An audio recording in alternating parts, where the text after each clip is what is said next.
die laaste paar weke het ons gewerk met hierdie preekreeks God is. En ons het gekyk na die karaktereienskappe van God. Ons het hierdie reeks begin en gesê, God is vrygewig. En baie dankie ook vir julle vrygewigheid. Ons het daai oggend gepraat onder andere oor ons welsyn en gevra vir bydraes vir ons welsyn en ons het ons doel bereik ook daardie Sondagoggend. Baie dankie daarvoor. Die tweede week het Ruben met ons gepraat oor God is barmhartig. En verlede week het ons gekyk na God is 'n vegter. Vanoggend gaan ons kyk na 'n karaktereienskap van God wat seker gesien word deur baie mense as die mees onpopulêre karaktereienskap van God. Dis die karaktereienskap van God waaroor ons seker die minste praat. Ons praat baie oor die liefde van God, oor die genade van God, oor die vrede van God. En hoewel dit die eienskap is waaroor ons as mens die minste praat, is dit die eienskap wat die Bybel die meeste oor praat van God. Alhoewel hierdie vir meeste mense die mees onpopulairste karaktereienskap van God is, sal baie teoloë vir ons vandag sê, hierdie is een van die belangrikste karaktereienskappe van God. Wanneer ons die Bybel lees en ons sien hoe mense hierdie karaktereienskap van God ervaar het, sien ons dat hulle op hulle knieë geval het, op 'n plek was van belydenis en ook van aanbidding. Die karaktereienskap vanoggend is, God is heilig. God's heilig. Ek wil jou vra om te dink vir 'n oomblik aan 'n persoon wat tans lewe hier op aarde, wie jy dink heilig is. Dink aan 'n naam, aan 'n gesig, aan iemand wie jy ken of dalk van weet. 'n Heilige persoon. Ek wil net nou weer terugkom na hierdie vraag toe. Maar wat bedoel ons as ons sê God is heilig? Die woord in die Bybel vir heilig het basies twee groot betekenisse. Aan die een kant, die primêre betekenis vir die woord heilig is afgesonder of anders of eenkant gesit. As ek dink aan hierdie woord, wil ek 'n baie eenvoudige illustrasie gebruik uit die alledaagse lewe, net om iets van hierdie woord te verstaan. Ons het 'n teestel by ons huis, wat behoort het aan Alida, my vrou se ouma. En Alida het baie keer vir ons kinders, toe hulle klein was, gesê, werk mooi met hierdie koppies. Hierdie is my heilige koppies, die woord heilig. Het van julle sulke teestelle in julle huise, daai heilige koppies. Nou, kom ek vertel julle gou hoe heilig hierdie koppies in ons huis is. Hierdie koppies staan nie tussen die ander koffiebekers wat ons elke dag gebruik nie. Hulle staan in 'n aparte kas. Nie net in 'n aparte kas nie, in totaal en al 'n ander vertrek. Die gewone koppies, die alledaagse koppies, staan in die kombuis, maar hierdie het 'n spesiale kas in 'n ander vertrek. Hulle is afgesonder, kry jy die prentjie? Hulle is eenkant gesit. Nou, hulle staan ook op 'n rak wat weg is van klein handjies, hoog en verhewe. Kom jy agter hoe heilig hierdie koppies is. As jy hierdie koppies vat, nou ek weet nie of julle al sulke koppies in julle hande geneem het nie, hulle ore is so klein, die oortjies, jy moet net sê oortjies. Jy moet dit vasvat met jou vingers en dan spring jou pinkie sommer van spontaan so in die lug. Jy het houding, jy voel sommer, hierdie is 'n ander koppie. As jy hierdie koppie omdraai, dan kom jy agter hierdie koppie, daar staan nie soos die ander koppies made in China nie. Nee. Hierdie is in 'n ander deel van die wêreld gemaak en daar's iemand se naam op hierdie koppie. Ek dink jy kry die prentjie van hierdie koppies en die idee van hierdie woord. Afgesonder, eenkant gesit, anders. Maar as ons sê God is heilig, dan het hierdie woord ook meer laag. Dit sê God is rein, hy's sonder sonde. Niemand en niks kan met God vergelyk nie. En Eksodus lees ons die volgende, hy sê, wie van die gode is soos U, Here? Wie is soos U, so hoog, geëer en heilig? Dis die primêre betekenis. Maar daar is ook 'n sekondêre betekenis en 'n deel van hierdie woord. Die sekondêre betekenis is, dit verwys ook na God se regverdige optrede. Met ander woorde, daar's net regverdige optrede by God. Hy doen net wat reg is. God kan nie doen wat verkeerd is nie. As ek dink aan die woord heilig, dan dink ek aan Openbaring 4, waar Johannes kom en daar was ook 'n ander voorbeeld in Jesaja, waar presies dieselfde gebeur het, waar Johannes 'n begeleide toer van die hemel kry. Sal jy nie hou van 'n begeleide toer in die hemel nie? En Johannes, hy ervaar die deure van die hemel is oop en hy stap in die hemel in en hy beskryf vir ons in Openbaring 4 wat hy sien in die hemel. En die eerste ding wat hy sien in die hemel is die troon van God. En dan sê hy sien hemelwesens wat uitroep en lees saam met my in Openbaring 4 vers 8. Hy sê, hulle het dag en nag sonder om te rus gesê, heilig, heilig, heilig is die Here God, die Almagtige, hy wat was, hy wat is en hy wat kom. Kan jy dink dat op herhaal in die Bybel, in die hemel, 24 uur, 7 dae 'n week, 365 en ook op skrikkeljaar, die heeltyd op herhaal hierdie woorde, heilig, heilig, heilig. Dis die enigste karaktereienskap van God wat so herhaal word. Daar word nie gesing liefde, liefde, liefde nie, alhoewel die liefde van God so belangrik is. Daar word nie gesing genade, genade, genade nie, maar heilig, heilig, heilig. Hoekom is dit vir ons goeie nuus? Hoekom is dit vir jou en my vandag wat hierna luister en dink oor die heiligheid van God? Wat maak die heiligheid van God vir ons sulke goeie nuus? Ek dink ons kan 'n paar goed vandag vir mekaar noem, maar ek wil 'n paar dinge noem, net so 4. Ek dink heel eerstens beteken dit dat God is betroubaar. Ons kan hom vertrou. Al verstaan ons nie baie keer die pad wat die Here met ons stap nie, al verstaan ons nie altyd waarmee hy besig is en sy strategie met sekere dinge in ons lewe nie, weet ons, hy's betroubaar. God is heilig, bring ons op 'n plek waar ons weet, hy's groot, hy's anders, hy's regverdig, hy's betroubaar. Maar tweedens beteken dit ook vir ons, en dis die goeie nuus, hy's anders.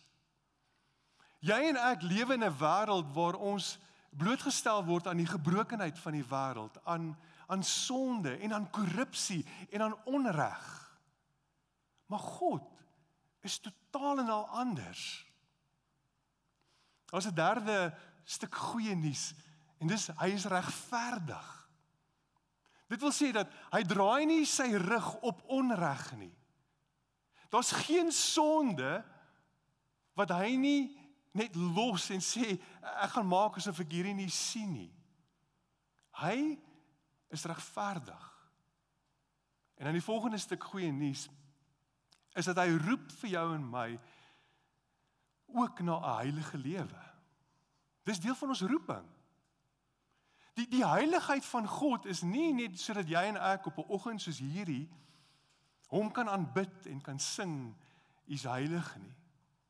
Ons word nie net geroep om sy heiligheid te bewonder nie, maar ons word geroep om hierdie heiligheid ook te ontvang. Ons lewens oop te maak vir sy heiligheid. Toe te laat dat sy heiligheid ons lewens vorm en dan ook hierdie heiligheid te gaan leef in die wêreld waar hy ons geplaas het. Maar kom ons wees eerlik. Ons sien nie altyd heiligheid as aantreklik nie. En hierdie week het ek met 'n paar mense gesels en hulle gevoel getoets oor heiligheid, die heiligheid van God. En my groot vraag is maar, wat maak dat ons soms negatief staan teenoor God se heiligheid? En weer eens wil ek jou nooi om saam met my te dink. Wat maak dat jy soms half negatief staan oor God se heiligheid? Ek dink heel eerstens voel heiligheid vir jou en my onbereikbaar. Dit voel vir ons, heiligheid is net vir die supergeestelikes. Dis vir geestelike leiers, dis vir mense nie soos ek en jy nie. Dis vir hulle wat alles bymekaar het, dis vir hulle wat dalk totaal na 'n afgesonderde lewe lei, ergens in die berge, en jy kyk na jou eie lewe en jy sê maar, ek het foute. Hoe kan ek 'n heilige lewe leef? Dit voel ver en onbereikbaar. Ek dink 'n tweede rede is dat heiligheid voel vir ons baie keer beperkend. Dit voel vir sommige soos 'n vervelige lewe. 'n Avontuurlustige lewe staan vir ons baie keer teenoor 'n heilige lewe. En as ek dink oor die heiligheid, dan voel dit vir my maar, dit gaan nou streng wees, 'n lewe van reëls, en ek sien net nie kans om sekere goed in my lewe af te lê nie. Dit voel vir my beperkend. Maar dan is daar ook daai gevoel van skynheiligheid. En ek seker van meeste van ons het al te doen gekry en selfs hierdie woord gebruik, iemand is skynheilig. En dit maak my half negatief oor heiligheid. Ek kyk na lewens rondom my en ek sien mense wat sê hulle is heilig, maar hulle leef totaal en al anders as 'n heilige lewe. En dan natuurlik voel baie van ons, maar heiligheid is vir eendag. Eendag as ek saam met God is, dan sal ek heilig wees. Hoe staan jy teenoor heiligheid? God kom en hy sê vir ons vanoggend, maar ek is heilig. En ek roep jou vir 'n heilige lewe. Maar hoe kan ons heiligheid sien as uitnodigend? Hoe kan jy en ek heiligheid van God leef? En ek wil kortliks 3 dinge noem. Die eerste ding is dit, dat ek kom agter, soos ek deur die skrif gewerk het en gekyk het na die heiligheid van God, is dat die heiligheid van God het 2 kante. Wanneer hy jou en my roep ook vir 'n heilige lewe, is daar 2 kante. En die heel eerste kant is dat heiligheid is 'n posisie. Dis wie ek is. Kom ek verduidelik. Ek wil jou terugneem na die vraag wat ek jou gevra het in die begin. Dink aan iemand wat heilig is. Ek het so 'n idee dat meeste van ons het nie aan onsself gedink as heilig nie. Maar jy het gedink aan 'n ander persoon. Jy het gedink aan dalk 'n geestelike leier of iemand wat 'n lewe leef wat dalk afgesonder is. Jy het nie aan jouself gedink nie. Die oomblik wanneer ons lewens oorgee aan Jesus Christus, wanneer jy en ek ons lewe oopmaak en sê, Here, kom word die Here van my lewe, kom God en hy kom heilig ons. Paulus kom en hy skryf aan 'n gemeente en hy kon net sowel aan jou en my geskryf het vandag hier in Sekunda. 1 Korintiërs 1 vers 2 en daar's soveel voorbeelde in sy briewe. Kom ons lees hierdie een saam. Hy sê aan die gemeente van God in Korinte. Hy kon net sowel gesê het aan die gemeente van God wat in Sekunda is, in die gemeente van God wat in Bethel is, aan die gemeente van God wat in Mpumalanga is. Hy sê, hoor wat sê, aan die geheiligdes in Christus Jesus, die geroepe heiliges, saam met almal wat in die naam van ons Here Jesus Christus in elke plek aanroep. Hy kyk na jou en my, wat ons lewens oopmaak vir Jesus Christus, wat sê, Jesus is Here van ons lewe, en hy sê, jy is 'n heilige. Jy is geheilig, dis heel eerstens 'n posisie. Wat maak ons heilig? Kom ek gee vir die goeie nuus, hier is die goeie nuus vir oggend. Dis nie ons wilskrag wat ons heilig maak nie.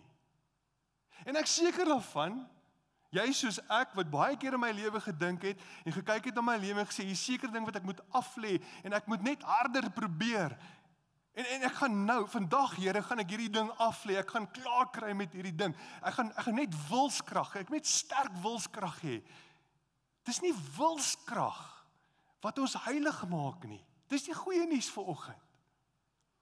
Dis nie ons beste probeerslae wat ons heilig maak nie.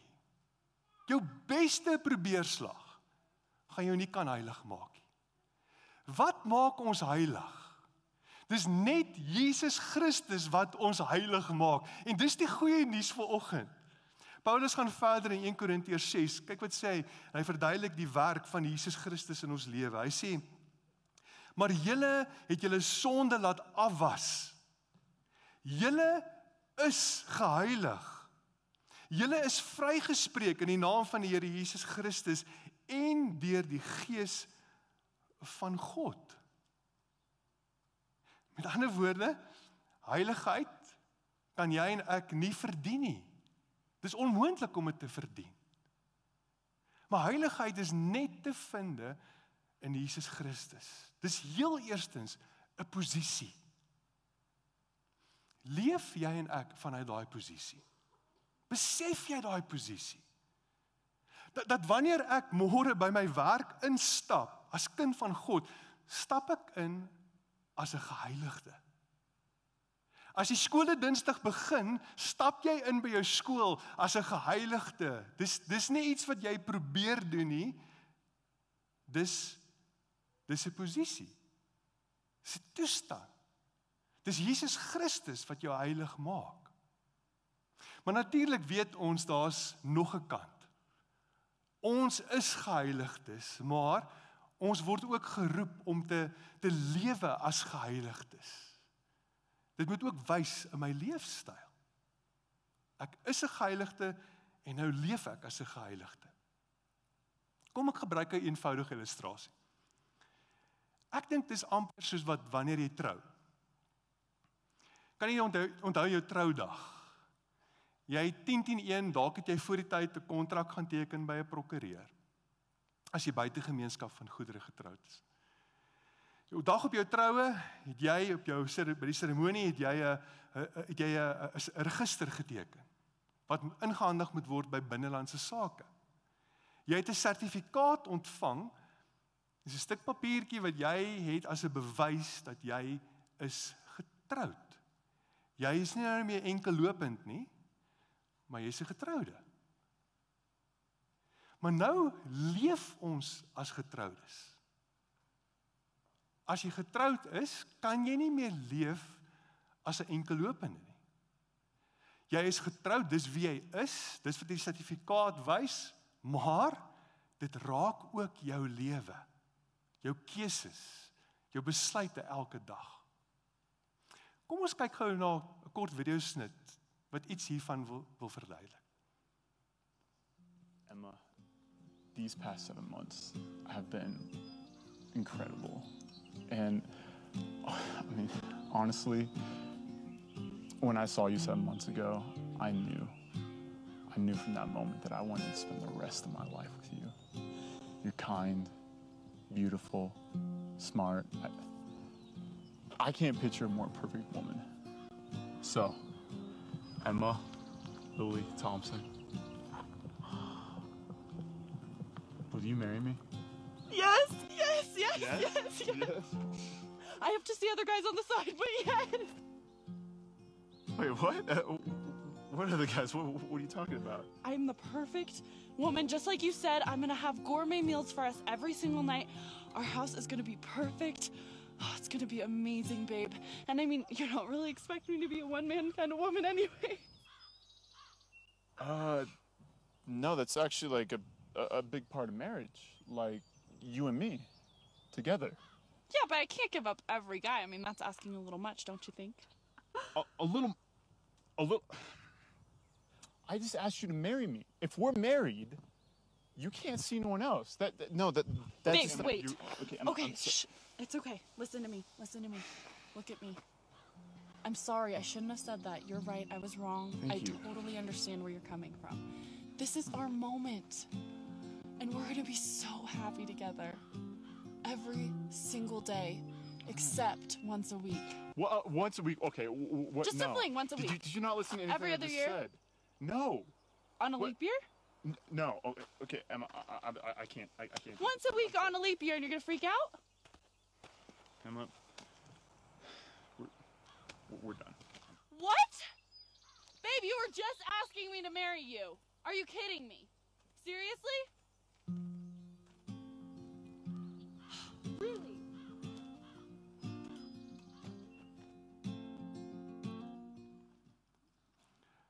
Natuurlik dink ons so huwelik sal belaglik wees. Ons is geheiliges. Dis ons posisie. Dis wie jy is. Maar nou word ons ook geroep om te lewe as heiliges. Kom ons lees saam 1 Petrus. Hy sê as gehoorsame kinders moet julle nie julle lewe inrig volgens die begeertes wat julle vroeër gehad het nie. Dat julle God nie geken het nie. Nee, soos hy wat julle geroep is, heilig is, moet julle ook in julle hele lewenswandel heilig wees. Daar staan immers geskrywe, wees heilig, want ek is heilig. Jy sien, heiligheid raak my daaglikse besluite. Heiligheid is hierdie daaglikse besluit van ek kies om in gehoorsaamheid aan God te leef. Ek kies dat my lewe hom sal eer. Ek kies gehoorsaamheid bo sonde. Ek kies hierdie afgesonderde lewe. Ek kies 'n lewe wat anders lyk. Kom ons dink aan die areas van ons lewe. Dit beteken as iemand wat besigheid doen en werk met finansies, lyk my manier hoe ek werk met my finansies as kind van God anders as die persoon wat God nie ken nie. Ek leef as 'n geheiligde. As dit kom by ons verhoudings, kom ons praat met die wat vanoggend enkellopend is of dalk in 'n romantiese verhouding is en nog nie getroud is nie. Hoe my verhouding lyk as kind van God, as 'n geheiligde, lyk anders as iemand wat nie kind van God is nie. Hoe ek dink oor seks en seksualiteit lyk anders. Vir ons wat getroud is, ek is 'n geheiligde wat getroud is as kind van God en dit beteken my lewe as 'n geheiligde, my huwelik as 'n geheiligde lyk anders. Ek maak geen ruimte vir 'n derde party nie. Daar's nie eens flirtasies aanlyn of op WhatsApp of enige ander hulpmiddel nie. Dit lyk anders. Ek lewe as 'n geheiligde. Ek lewe anders as 'n geheiligde by my skool as dit kom by eksamentyd en die lys kan aangaan. Om te dink aan elke area van ons lewe, wat beteken dit om te leef as 'n geheiligde en sekere keuses te maak in daai area? Dis die bekende evangelis, 'n 18de eeuse evangelis Jonathan Edwards wat die volgende sê. Hy sê, a true and a faithful Christian does not make holy living an accidental thing. Hy sê, it is his great concern. As the business of the soldier is to fight, so the business of the Christian is to be like Christ. Heiligheid is nie vir ons 'n opsionele ekstra nie. Dis wie ons is. En dis wat ons lewe in Christus Jesus. Die goeie nuus is, ons is nooit alleen nie. Ons is nooit alleen nie. Dat God sê nie, maar probeer heilig wees op jou eie nie. Hy sê, ek gee vir jou my gees. En wat noem hy sy gees? Sy gees is die Heilige Gees. Die Heilige Gees wat ons toerus om heilige lewens te kan leef, vanuit ons posisie in Christus. En dit bring my vanoggend by ons laaste gedeelte, dat genade word vir ons gegee as 'n geskenk vir heiligmaking. Dis die bekende prediker John Wesley, en hier's genade is met die groot gedagte ook hier, wat gekom het en hy het 'n teologie kom vorm ook oor genade. Sy teologie oor genade help my nogal ook om te dink oor hierdie proses van heiligmaking. Hy is die stigter van metodisme. En hy kom en hy sê, maar genade is eintlik baie wyd. Ons dink baie keer te klein oor genade. Hy sê daar's 3 forme van genade, en die 3 forme van genade is as volg. Hy praat van voorkomende genade, regverdigmakende genade, en dan ook heiligmakende genade. Dalk is ons meer bekend met die Engelse woorde, met justifying grace en dan sanctifying grace. Maar hierdie 3 forme van genade, dat voorkomende genade, dat God nog voordat ons hom leer ken, kom hy en hy kom werk deur genade in ons lewe, en hy trek ons nader aan hom. En dan kom ek op 'n plek waar ek my lewe oopmaak vir Jesus Christus. Hy word die redder en die Here van my lewe, en dan kom werk hy met sy regverdigmakende genade in my lewe. Dis soos iemand wat in 'n hof staan en jy weet jy's skuldig. Maar dan kom hy en hy sê, ek het die prys betaal. Regverdigmakende genade is, deur sy regverdigmakende genade kom en hy kom maak ons verhouding met God reg. Ons is geregverdig. Maar nou gaan dit verder, en ek dink, ons lê baie keer klem op sy voorkomende en sy regverdigmakende genade, maar ons lê min klem op sy heiligmakende genade. Dat hy sê, hier's groei en verandering en formasie wat in jou lewe moet plaasvind. En hier's die krag van genade. Het jy geweet daar's 'n krag in genade? Dat genade kom en red ons nie net nie, maar dis deur genade wat God ook kom en ons kom vorm. Hy kom vorm die lewe van Jesus Christus in ons. Dis deur hierdie heiligmakende genade dat jy en ek ook baie keer kom op 'n plek waar ons sien daar's sekere dinge in ons lewe wat moet verander en moet groei, en ons kom bely en ons ervaar God se vergifnis. Dis deur sy heiligmakende genade dat hy ook, waar jy en ek stil word op tye en bewus raak, selfondersoek doen, saam met hom, bewus raak van areas in ons lewe wat sondig is, en ons het bely en hy ons vergewe en ons vrymaak ook van daai areas. En daarom vanoggend gebruik ons ook saam nagmaal. En dis vanoggend hierdie nagmaal wat juis ook praat van God se genadewerk in ons lewe. Van sy genadewerk, heel eerstens sy voorkomende genade wat vanoggend na jou toe kom, wat hom dalk nog nie ken nie. En hy is besig om te klop aan jou hartsdeur en jou nader te trek aan hom. En wanneer jy en ek ons lewens oopmaak, hierdie broodjie wat praat van sy liggaam wat vir ons gebreek is, die sap, sy bloed wat vir ons gevloei het, waar hy kom en hy kom herstel ons verhouding met God. Vanoggend praat hierdie nagmaal ook van sy heiligmakende genade, waar hy sê, ek is heilig. Ek's heilig. Heilig, heilig, heilig is die Here God die Almagtige. En is in my wat jy ook geheilig is. En ek roep jou vir 'n lewe van heiligmaking.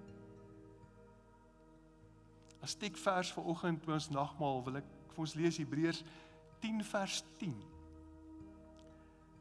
En hy sê, omdat God dit so wou hê, is ons geheilig deur Jesus se liggaam, wat eens en vir altyd vir ons geoffer is.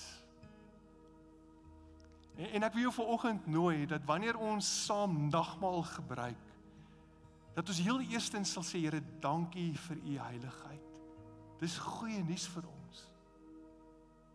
En dan tweedens, ons self ook sal commit en sal toewy vir 'n lewe van heiligheid in hom.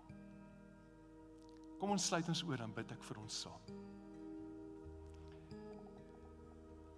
Here, ons wil vanoggend saam met die engele wat uitroep, op herhaal sing, heilig, heilig, heilig is die Here God, die Almagtige. En dankie dat ons bewus kan raak vandag van u regverdigheid, van u grootheid en van u goedheid. Here, dankie dat ons in Christus Jesus geheilig is. Dankie dat u liggaam vir ons gegee het, dat u bloed vir ons gevloei het, en dat u dit vir ons moontlik maak om as geheiligdes 'n heilige lewe te lei in ons gesinne, in ons vriendskappe, by ons skole, in ons werkplekke en in ons gemeenskap. Here, mag Kruik gemeente geken word as 'n gemeente wat anders is, wat 'n toegewyde lewe lei, vol van die Heilige Gees. Ons bid dit vanoggend in u naam. En ons almal sê amen.